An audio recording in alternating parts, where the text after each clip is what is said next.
Images show it split open. Analysts say it's gone for good. 2K C-135 aerial tankers, the planes that keep fighter jets flying, were also destroyed. These are two Israeli interceptors hunting for a target, which they do eventually lock onto, but miss. The big Iranian missiles slammed into central Tel Aviv. Dunia saat ini sedang menyaksikan sebuah anomali sejarah yang luar biasa, di mana rakyat Israel dan Amerika Serikat seolah-olah telah membelot dari pemerintahan mereka sendiri demi mendukung perlawanan Iran. Situasi ini benar-benar di luar dugaan banyak pakar geopolitik yang mengira bahwa kebencian terhadap Teheran akan menyatukan bangsa-bangsa Barat. Namun kenyataannya, kemarahan publik justru meledak ke arah rezim Donald Trump dan Benjamin Netanyahu.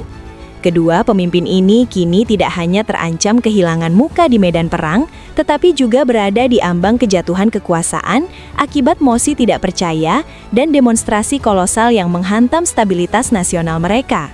Masa depan Donald Trump di Amerika Serikat tampak sangat suram setelah sekitar 8 juta warga Paman Sam turun ke jalan dalam aksi protes yang dipenuhi dendam dan rasa muak terhadap kebijakan perang di Timur Tengah.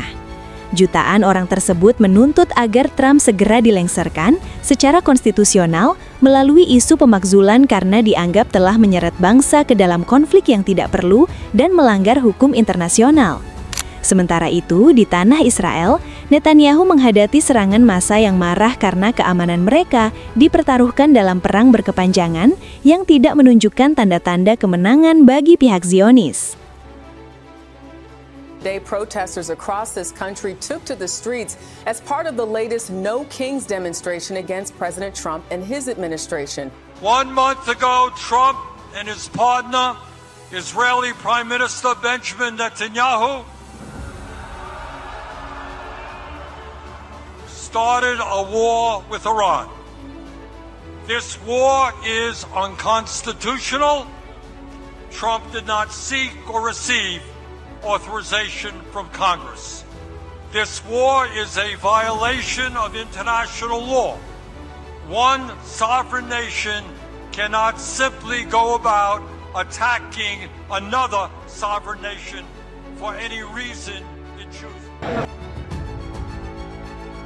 Keadaan kacau balau yang melanda internal Amerika dan Israel ini menjadi kesempatan emas bagi Iran untuk memberikan pukulan yang lebih brutal dan memaksa kedua negara tersebut bertekuk lutut. Gelombang serangan ke-86 yang dilancarkan oleh Teheran telah memberikan pelajaran berharga bagi Washington dan Tel Aviv bahwa arogansi militer mereka bisa dihancurkan sampai ke akar-akarnya.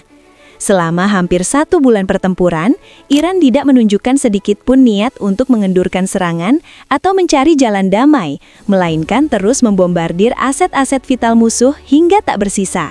Di pihak Israel, sistem pertahanan udara Iron Dome yang selama ini dijuluki sebagai kubah raksasa tak tertembus, kini tampak kehilangan maruahnya dan tidak berkutik menghadapi hujan rudal balistik Iran.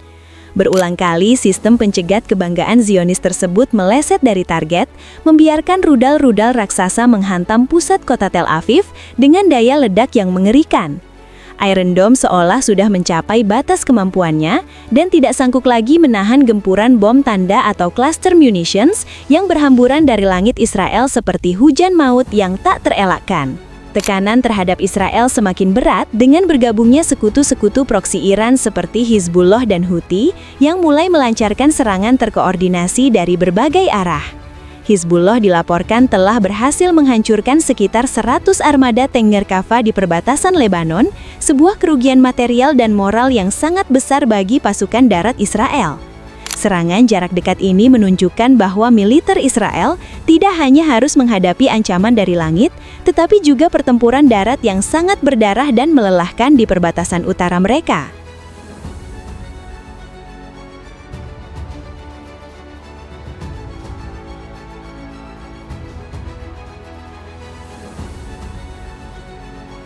انضمام أي تحالفات أخرى مع أمريكا وإسرائيل ضد الجمهورية الإسلامية في إيران ومحور الجهاد والمقاومة استخدام البحر الأحمر لتنفيذ عمليات عدائية من قبل أمريكا وإسرائيل ضد الجمهورية الإسلامية في إيران وضد أي بلد مسلم، فلن نسمح بذلك.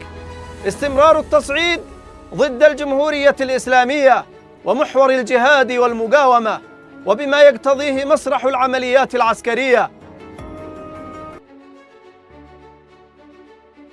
Di dalam negeri Amerika Serikat, gerakan unjuk rasa bertajuk No Kings menjadi catatan sejarah baru dengan jumlah massa yang mencapai rekor tertinggi di berbagai kota besar dari New York hingga San Francisco.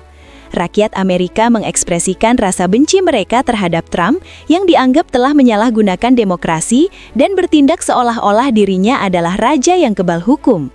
Bahkan di wilayah-wilayah yang merupakan basis pemilih Partai Republik, gelombang protes tetap mengalir deras, menunjukkan bahwa dukungan politik terhadap Trump telah runtuh di tingkat akar rumput.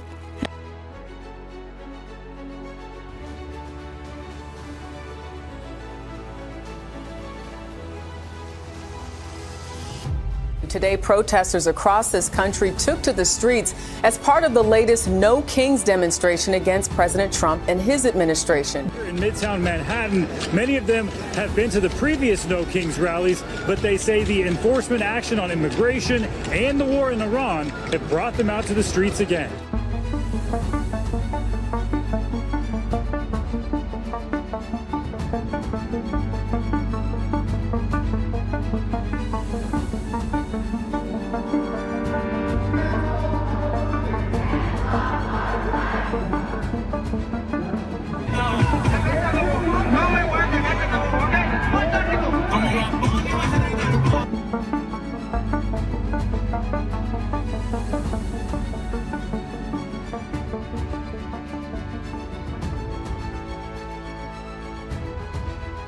Respons Gedung Putih yang cenderung merendahkan jutaan demonstran dengan menyebut aksi tersebut hanya sebagai sesi terapi, justru semakin menyulut api kemarahan masyarakat yang merasa aspirasinya diabaikan.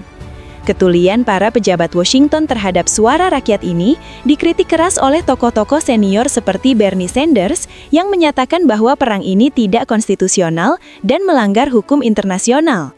Rakyat Amerika kini melihat bahwa pemerintah mereka lebih mementingkan ego pribadi dan kepentingan sekutu asing daripada keselamatan serta kesejahteraan warga negaranya sendiri yang sedang dilanda krisis.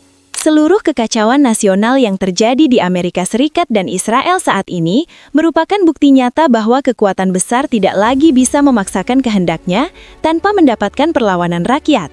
Dukungan moral yang secara tidak langsung diberikan oleh warga Israel dan Amerika Serikat terhadap perjuangan Iran menunjukkan bahwa nurani kemanusiaan mulai berbicara di tengah kebisingan mesin perang. Pada akhirnya, keberanian Iran dalam menghadapi aliansi militer terkuat di dunia telah mengubah peta kekuatan global secara drastis dan memberikan harapan bagi bangsa-bangsa lain yang tertindas. Dengan armada perang yang gosong dan sistem pertahanan yang jebol, Amerika dan Israel harus segera menyadari bahwa zaman penjajahan modern telah berakhir.